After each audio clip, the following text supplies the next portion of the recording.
damos paso a las preguntas.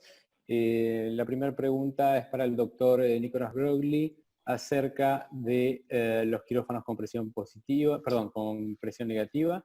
Nicolás, con respecto a los quirófanos con presión negativa que no hay en Argentina, quisiéramos saber si consideras que las tasas de recambio de aire en el quirófano serían homologables a las salas de presión negativa para tratar a estos pacientes o para que estén allí.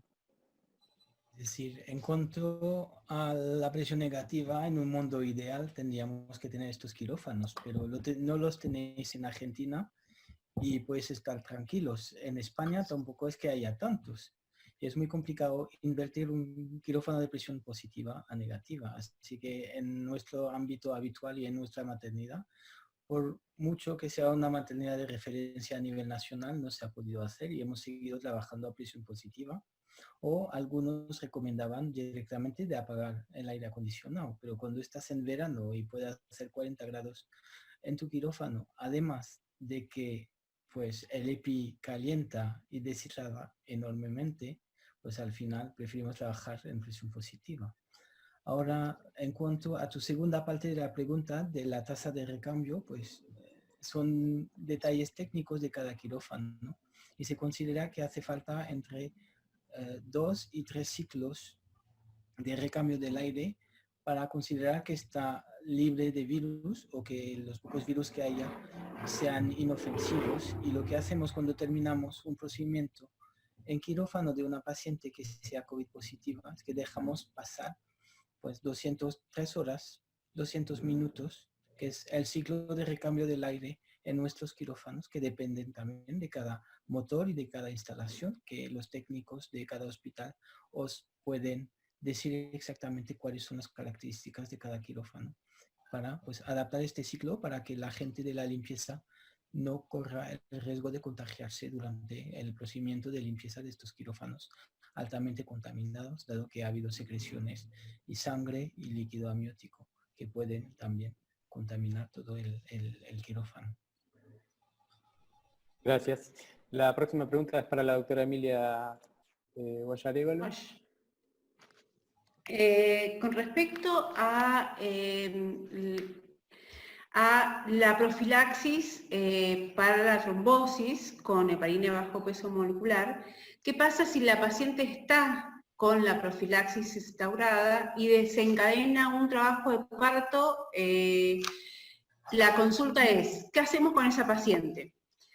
¿Revertimos la profilaxis? ¿La mantenemos? Si se complica el trabajo de parto y tenemos que proceder a la cesárea, ¿qué hacemos para poder intervenir al neuroeje? La pregunta tiene varias partes. Muchas gracias por la pregunta porque es de verdad muy, muy oportuna y apropiada. Si estamos bajo anticoagulación y se desencadena el trabajo de parto, si la anticoagulación es profiláctica, la recomendación son 12 horas.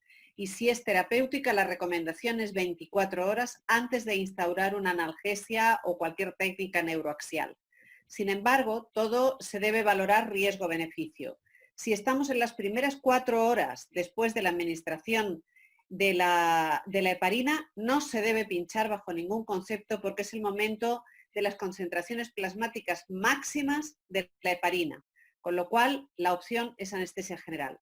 Si estamos en las últimas horas, es decir, en el caso de heparina profiláctica han pasado 10 horas y nos planteamos que tenemos que realizar una técnica epidural, la realizamos.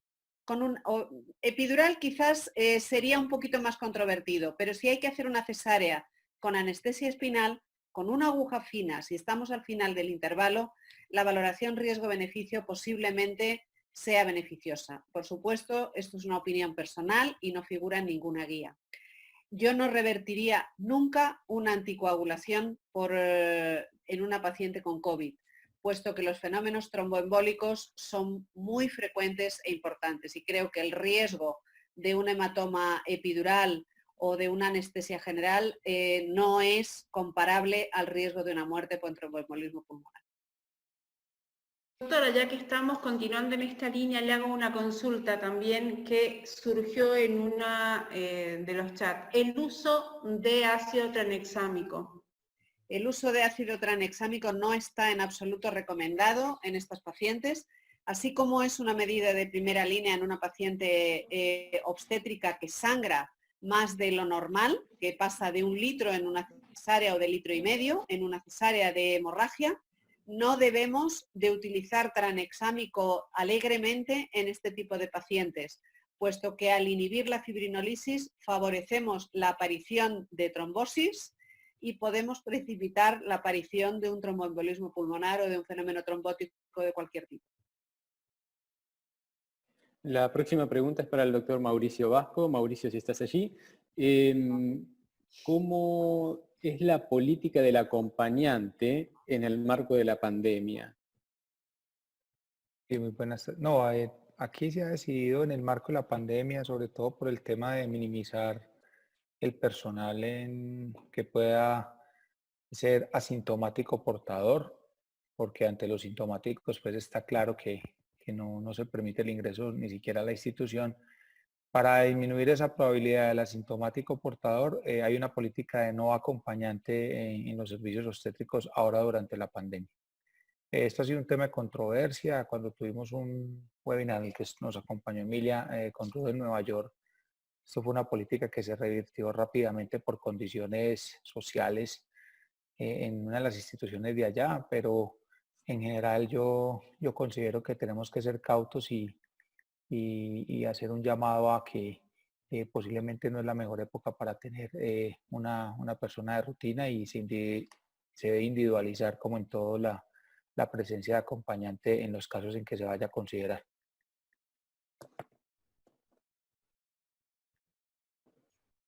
Muchísimas gracias, doctor.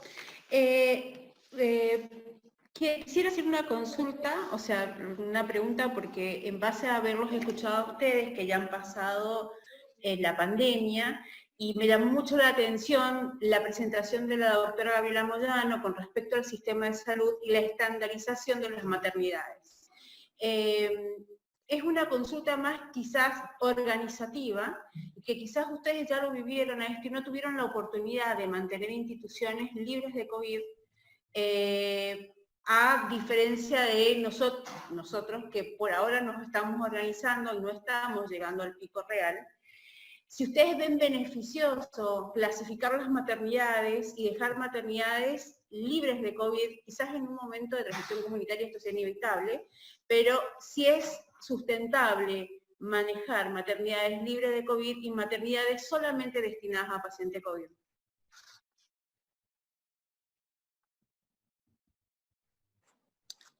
Particularmente al principio de la pandemia pensamos en dejar maternidades libres de COVID. El problema es que los pacientes se presentaban a todas las maternidades. Entonces el manejo de los pacientes era muy difícil en el momento del pico. Por eso es mejor que en una maternidad haya espacio COVID y no COVID. Porque de todas maneras la cantidad de pacientes que nosotros manejábamos era tan importante que no podíamos darnos el gusto o el lujo de separar los pacientes porque era imposible de trasladarlos, imposible de decirle a una paciente, usted tiene que ir a la otra maternidad porque no tiene la maladie de COVID y a partir de hoy mi maternidad es COVID, era completamente imposible de realizar. Pero sí lo pensamos al principio cuando los pacientes no eran tantos. La próxima pregunta es para el doctor Broglie acerca de la lactancia materna. ¿Cómo consideran adecuado el manejo de la lactancia en las pacientes, las madres COVID positivas? De la guía del Ministerio de Sanidad español parece que no hay realmente transmisión por la leche del virus o no hay contaminación de los niños, por lo cual aceptando las madres protegerse mucho en las primeras horas, aceptamos hasta el piel con piel o digamos las sociedades de neonatología y los pediatras aceptan que las madres puedan estar conjuntamente con sus niños en la parte puerperal inmediata. Es verdad que ante el más mínimo riesgo, pues el feto o el neonato en ese caso va a estar aislado en la unidad de neonatos hasta asegurar que mejore o esté bien. Hay muy pocos neonatos que desarrollen una enfermedad COVID grave, pero hay que tenerlos bajo vigilancia estrecha al principio. Bien, gracias. La próxima pregunta es para Emilia Wash. Emilia, una consulta principalmente sobre el equipo de protección personal. La verdad es que no sé si ustedes tuvieron tiempo de dividir o diferenciar épocas dentro de la crisis en épocas de lugares con transmisión comunitaria o lugares sin transmisión comunitaria. Entonces, ¿cuál es la sugerencia del equipamiento de protección en aquellos lugares en donde hay transmisión comunitaria sostenida y en aquellos lugares en donde no hay transmisión comunitaria comprobada, de acuerdo a la tasa de replicación de los casos que aparecen en forma paulatina? ¿Cuál sería, usted creería que es diferente el tipo de equipamiento de protección que deben tener estos lugares o unificaría para todos lo mismo? Muchas gracias por la pregunta, porque eso también es un tema especialmente discutido. Cuando se empieza con la pandemia, todos tenemos mucho miedo de contagiarnos. Todos tenemos mucho miedo y nos queremos proteger al máximo.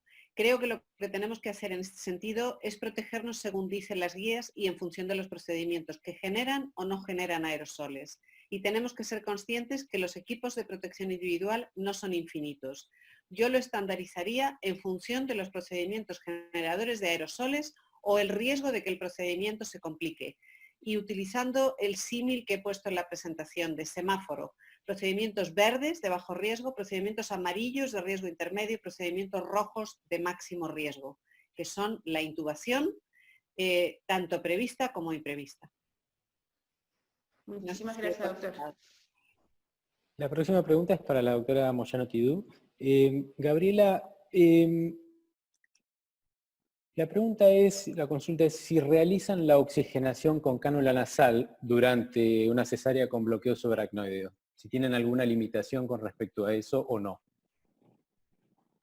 En realidad hace un tiempo, después de diferentes estudios en Francia, nosotros no aportamos de oxígeno a las pacientes en cesárea, mismo si son son anestesia raquídea o anestesia peridural.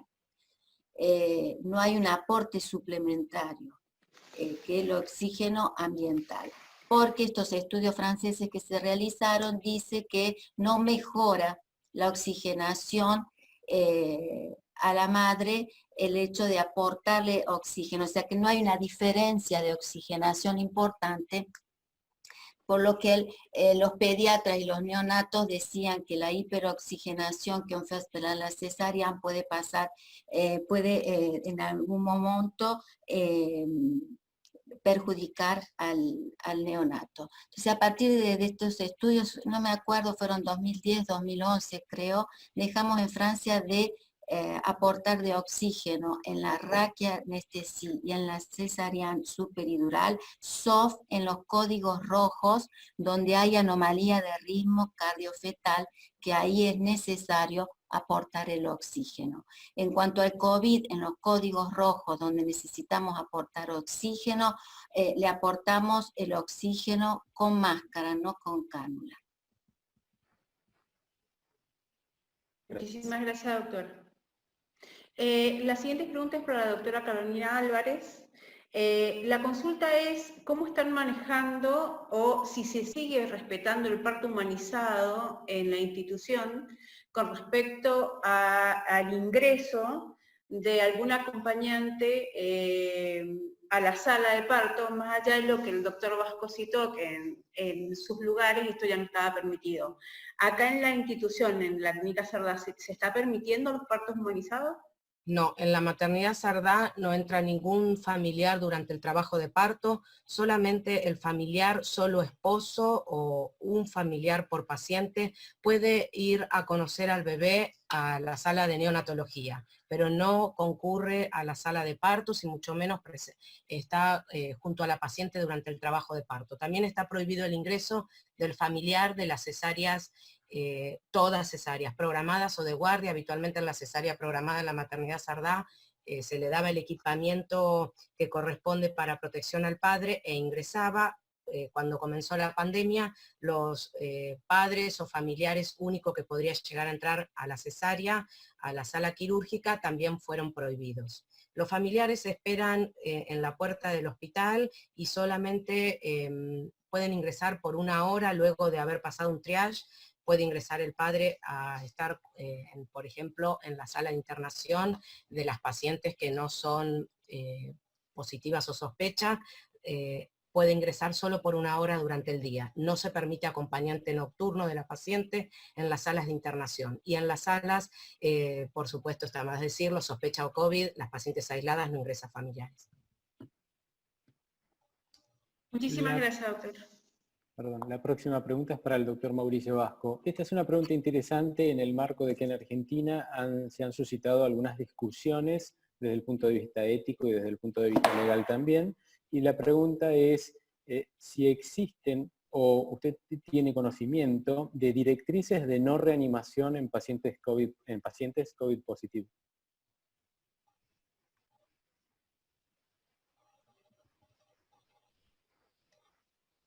Sí, El doctor... muy bien, aquí estoy.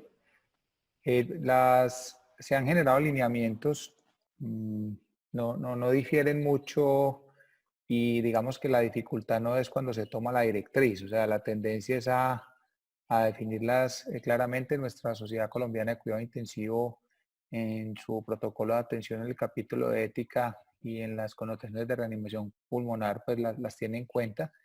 Y se ha hecho un llamado a eso, a tratar de tener las directrices previamente definidas y no tener que tomar decisiones pues, sobre la marcha de los pacientes.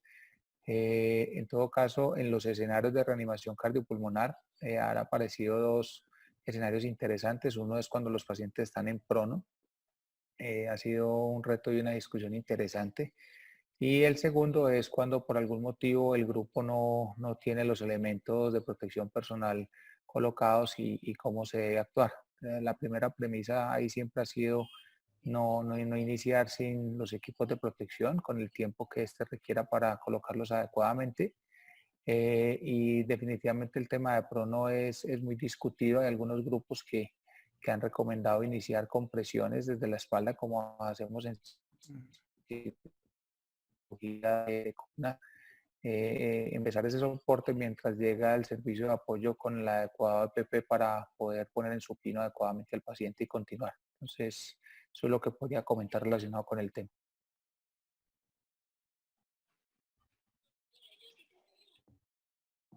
Muchas gracias, doctor. Hay una consulta nuevamente por los equipos de protección, doctora Emilia Walsh. Lo que sugiere acá una anestesióloga nos consulta qué hace ella estando de guardia solo en una maternidad y está atendiendo el ingreso de un COVID positivo ya planificado y en el momento que están haciendo el COVID positivo, ya con su equipo de protección, ingresa a la sala una eclampsia. Obviamente no COVID positivo. ¿Cómo hace para pasar de una sala a la otra si está sola de guardia? Bueno, creo que también lo tiene difícil si se cae la pared o el techo, pero esas circunstancias son sinceramente excepcionales. Yo creo que la base de evitar ese tipo de situaciones, exceptuando lo del techo, es la comunicación con el equipo quirúrgico y que no se produzcan en lo posible ese tipo de cosas.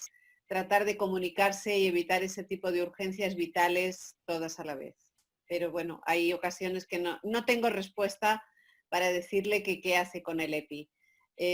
Si es una eclampsia, pues no puede dejar que se muera la señora. Hay que elegir Si es una preeclampsia, yo esperaría. Si es una eclampsia, hay que tratar las convulsiones, aunque uno esté vestido de astronauta. Por más que haya estado atendiendo a la paciente COVID positiva.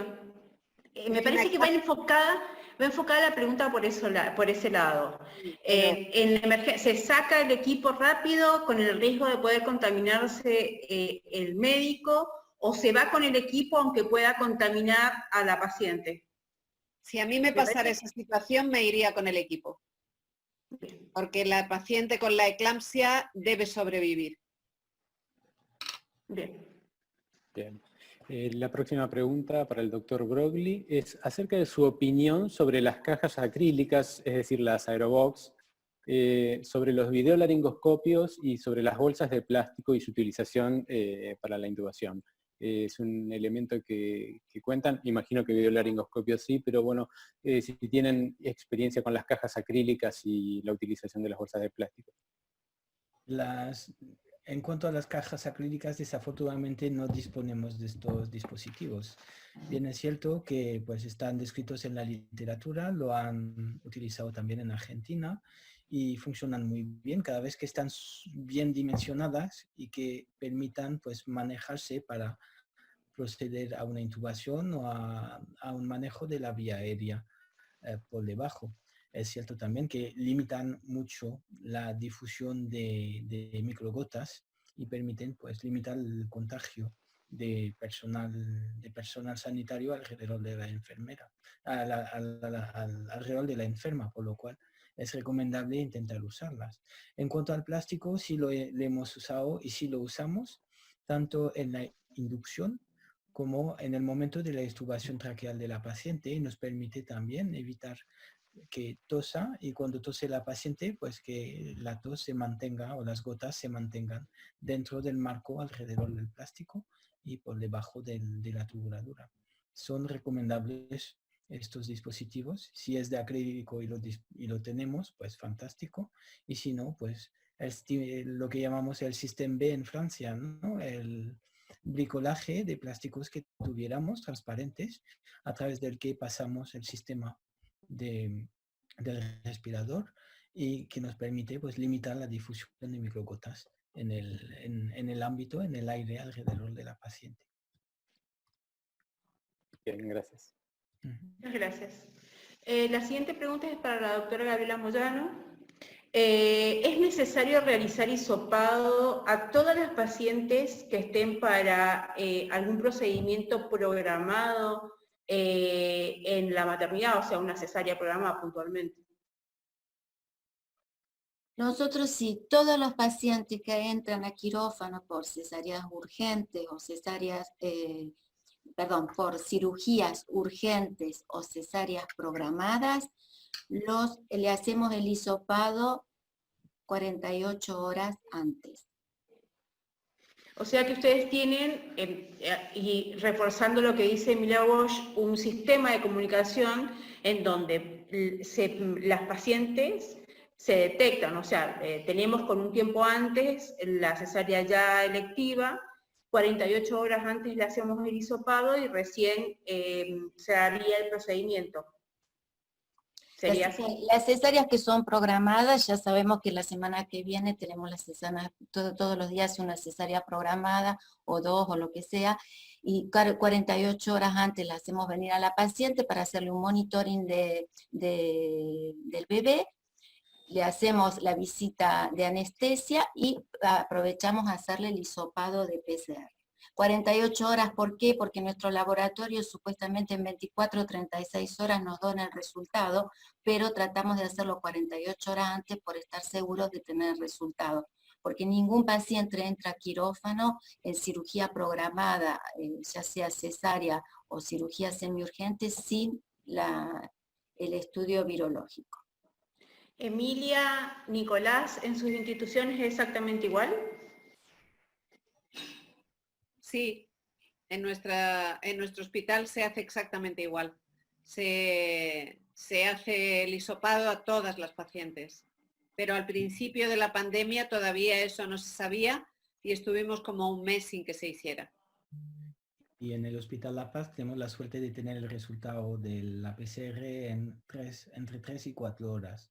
Así que para cesáreas programadas se hace. Y para partos también, ingresos urgentes, en los que se pueda demorar. Es decir, se aísla a la paciente hasta tener el resultado. En otros hospitales donde tarda más, pues se puede usar también la serología conjuntamente con los síntomas clínicos de las pacientes en caso de no tener el resultado de PCR de menos de 72 horas. El doctor Vasco, doctora Álvarez, en sus instituciones, ¿se hace el hisopado prequirúrgico para las cirugías electivas? No he conseguido todavía que aprueben eso en el protocolo de la institución, pero me comprometo a insistir y continuar con esta lucha de al menos tener hisopadas las pacientes programadas, que por semana son alrededor de 10, no son pocas. Entonces, creo que es necesario, lo hemos planteado desde el servicio, no había recursos económicos para hisopar a todas las pacientes programadas, mucho menos a las que entraran a cirugías asintomáticas durante la guardia, que podrían haber sido hisopadas también, porque llevaban 2 o 3 días en la institución hasta que se decidía su cirugía. En sala de partos todas las pacientes entran sin hisopar y creo que es algo que le debemos al personal de salud y hasta la propia paciente desde la maternidad responder con esa práctica. En Colombia, en el momento no es posible hacer tamizaje con prueba molecular de PCR a todos los pacientes asintomáticos que vayan a ingresar a servicios obstétricos o a cirugía. Es un gran debate y aunque sea deseable, pues cabe aclarar que solo la prueba molecular no daría tampoco tranquilidad cuando la tengamos para hacerla de manera rutinaria. Entonces, se ha enfatizado mucho reforzar el tamizaje clínico, el cual a veces lo obviamos, para los pacientes en cual la cirugía no sea indispensable o sea de urgencia. Y algunas ciudades del país están trabajando en lo que llaman cercos epidemiológicos, en los cuales con estrategias de innovación a través de geolocalización se les suma a que sean asintomáticos, que estén en un área lejana a pacientes que claramente sean positivos y están identificados por sus dispositivos celulares. Entonces están tratando de sumar estrategias para con ese cerco epidemiológico disminuir que lleguen asintomáticos portadores en esta fase donde no es posible de manera rutinaria tamizar a todos los pacientes. Mauricio, quería preguntarte si ustedes tienen experiencia con las Aerobox y eso en primer lugar. Y segundo, preguntarte si tienen tienen definida la tasa de contagios entre el personal de la salud. Gracias, Carlos. La segunda, empiezo con ella. El Instituto Nacional de Salud, luego de las primeras 2 muertes de personal de salud en Colombia, acogió un requerimiento gremial y en este momento reporta en un listado aparte el talento humano en salud contagiado por COVID y lo publica en su página. Inclusive creo tener la página por acá, pero bueno, no es del caso ahora hacerlo. Pero sí se dispone ese recurso y definitivamente de lejos las enfermeras profesionales y las auxiliares de enfermería, que es un personal técnico que apoya acá, sumadas esas dos, superan al personal médico en cuanto a contagios. Y básicamente lo atribuimos a que ellos no tienen el potencial económico para asumir elementos de protección personal no entregados por las instituciones que sí pudimos hacer los médicos y los médicos especialistas en la pandemia. Eso es un fenómeno regional triste, se han estado tomando pues decisiones a ese tipo. Y en cuanto a las cajas de acrílico, iniciaron con mucha expectativa, se difundieron ampliamente, se hicieron cambios en el diseño para que no fueran cuadrados, sino que en la parte visual se hizo como una parte hexagonal donde se podía ayudar y hacer, y en esas cajas de acrílico tratar de mejorar la ergonomía cuando uno visualizaba la vía aérea. Pero realmente ahora creo que la mayoría de personas cuando las hemos utilizado y tenemos problemas en el manejo de vía aérea, ha preferido no usarlas y solo utilizarlas cuando el paciente se va a extubar, se le pone la caja acrílico para en el proceso de extubación controlar todo el tema de secreciones. Pero con intubación cuando ha habido vía aérea difícil, les digo que ha sido difícil mantener todo lo bonito que se ve en los videos de simulación de cómo funcionaría bien la caja acrílico. Gracias, Mauricio. Muchas gracias, Doc.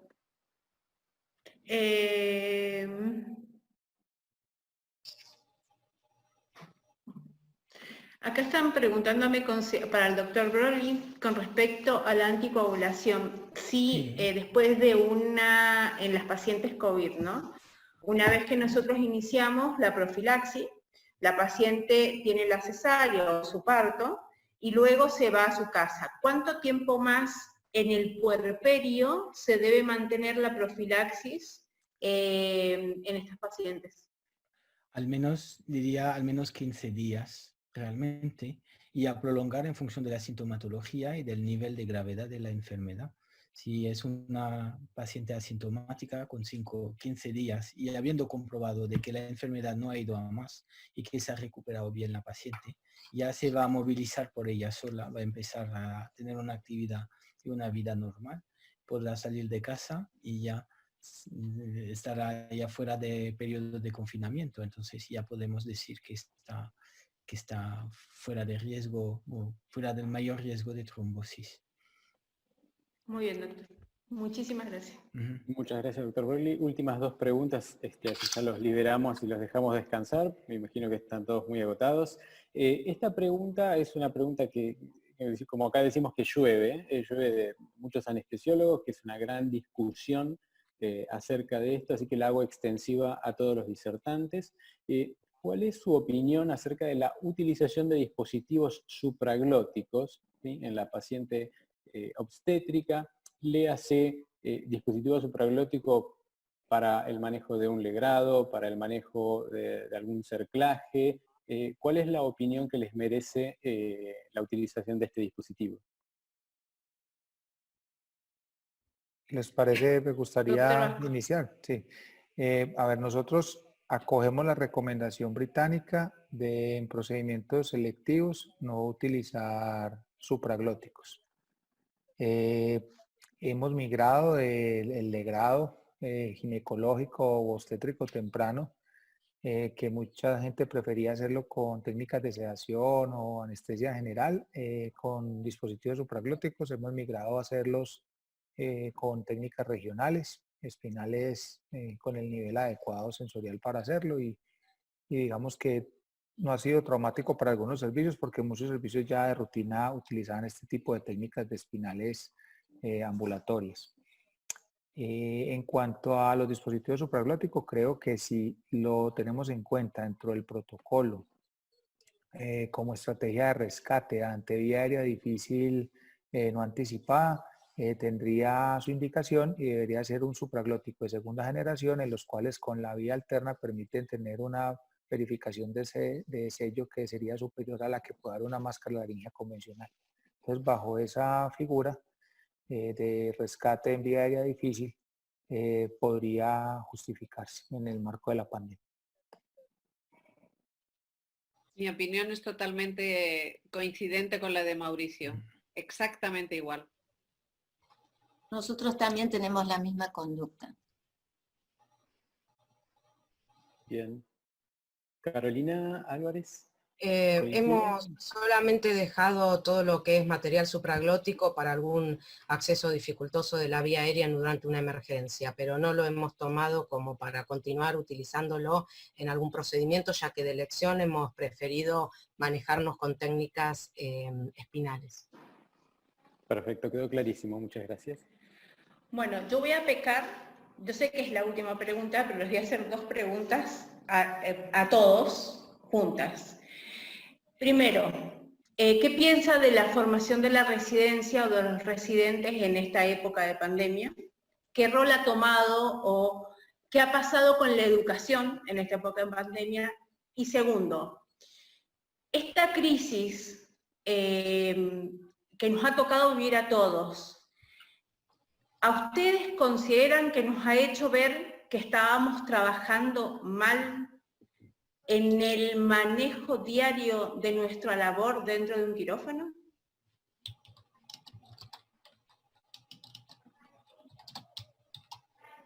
Creo que a la cuestión de los residentes sería mejor, y de la formación me gustaría que contestara Nicolás, pero sí que se ha abierto una posibilidad de aprender cosas diferentes. A mí me gusta ser positiva, no COVID positiva, sino positiva en general.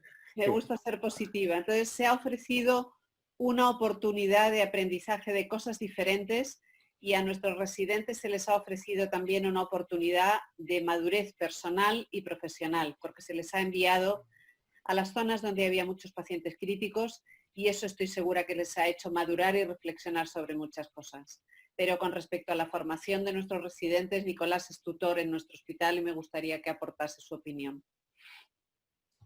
Es cierto que para las rotaciones habituales que tienen los residentes en nuestro hospital, pero en todos los hospitales, creo, del mundo, algunos podrían considerar que han perdido en experiencia, pero también esta crisis les ha aportado mucho en conocimiento, sobre todo de cuidados críticos, de manejo de pacientes difíciles, de también organización de montar unidades en tiempos récord. En nuestro centro, en menos de 2 semanas, hemos acogido, creo que, alrededor de 80 pacientes críticos y gracias a la ayuda de los residentes y de los adjuntos de anestesia. De hecho, el board de anestesia ha escrito una carta de agradecimiento a todos los anestesistas europeos por su función esencial, su posición esencial en toda la gestión de la crisis. Y los residentes realmente han sido partícipes de esto. Algunos que no tenían mucha experiencia en cuidados intensivos, porque en España la formación es quizá un poco corta en cuidados intensivos, pero los residentes han aprendido mucho, muy rápidamente, y han demostrado que son capaces de adaptarse a cualquier situación, que es lo que nos toca ser capaces de hacer, adaptarnos como anestesistas. Las respuestas a eventos críticos, sea en el ámbito obstétrico como en cualquier otro ámbito quirúrgico, tienen que ser rápidas. Y creo que hemos demostrado que somos capaces como anestesistas y nuestros residentes son capaces de adaptarse y de aprender muy rápido a gestionar situaciones de crisis. Lo que llaman el Crisis Resource Management se aplica también a esta pandemia y a ciertas situaciones de medicina casi de guerra que hemos vivido en nuestros hospitales en todo el mundo. Así que verdaderamente a lo mejor han perdido, pero han ganado a cambio muchísimo más y va a ser una experiencia para ellos, yo creo, inolvidable, que les va a marcar para todo el resto de su vida, tanto personal como profesional. Y eso es lo importante. Sí, yo con la segunda pregunta creo que sí desnudó unas falencias inmensas que hemos tenido ante problemas infecciosos que siempre han estado ahí. Nosotros trabajamos con pacientes que vienen con organismos multiresistentes, que requieren equipos de protección personal que nada difieren a los que tendríamos que usar ahora con COVID-19, simplemente que ahora como estamos bajo el marco de la pandemia y hemos visto el impacto y la letalidad en algunos escenarios debido a esa saturación de los servicios de salud, entonces nos hizo pensar de que teníamos que tener algún tipo de precaución que no teníamos. Y siempre utilizo la frase de las listas de chequeo de los pilotos de avión, o sea, el piloto de avión hace la lista de chequeo porque si algo falla se cae el avión y también se mata. Nosotros no lo hacíamos porque creíamos que no nos matábamos o no nos moríamos y ahora que sí nos podemos morir, hemos tratado de incrementar la posibilidad de protección con todas estas medidas que a veces no son las más racionales, como decía Emilia, y pueden reventar a un sistema. Entonces, ojalá después de esta pandemia reflexionemos y tengamos el cuidado en los insumos de bioseguridad y en los equipos de protección personal, e inclusive empezando por nosotros que no deberíamos ir a trabajar, por ejemplo, cuando tenemos cuadros gripales y cosas así. Entonces, y para los residentes, aquí cambió mucho.